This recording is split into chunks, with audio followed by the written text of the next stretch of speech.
ముఖ్యమంత్రి చంద్రబాబు పాలనలో ఏపీ శరవేగంగా అభివృద్ధి చెందుతుందని రానున్న రోజుల్లో రాష్ట్ర ప్రజల కష్టాలు అన్నీ తీరుతాయని కేంద్ర మంత్రి శ్రీనివాస్ వర్మ తెలిపారు. కుటుంబ సభ్యులతో కలిసి తిరుమలకు చేరుకున్న ఆయన వీఐపీ బ్రేక్ దర్శనంలో శ్రీవారిని దర్శించుకున్నారు.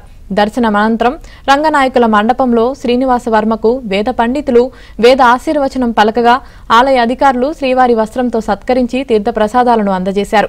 ఈ సందర్భంగా శ్రీనివాస వర్మ మాట్లాడుతూ ఏపీలో మంచి రోజులు ప్రారంభమయ్యాయని చెప్పారు. గత 5 ఏళ్ల ప్రభుత్వ పాలనలో రాష్ట్రం నుంచి తరలి వెళ్లిన పరిశ్రమలతో పాటు కొత్త పరిశ్రమలను కూడా రాష్ట్రానికి ఆహ్వానిస్తున్నామని శ్రీనివాస్ వర్మ తెలిపారు. అలాగే పరిశ్రమలకు వెంటనే అనుమతులు ఇచ్చేలా అన్ని ఏర్పాట్లు చేస్తున్నామని చెప్పారు.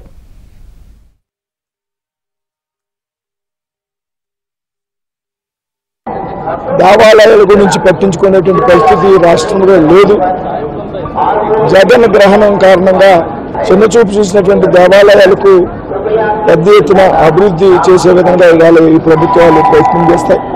ఆంధ్రప్రదేశ్కి అభివృద్ధి విషయంలో పరిశ్రమల విషయంలో మీరు అడిగినటువంటి ఏదైతే పరిశ్రమలు తరలి వెళ్ళాయో వాటితో కూడా సంప్రదింపులు మొదలుపెట్టాం.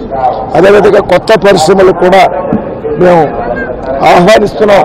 ఎవరైతే ఆంధ్రప్రదేశ్లో పరిశ్రమలు పెట్టాలనుకున్నారో దానికి సంబంధించిన అనుమతులు ఏవైతున్నాయో వాటిని సులభతరం చేయాలనేటువంటి ప్రక్రియని మేము ప్రారంభించాం.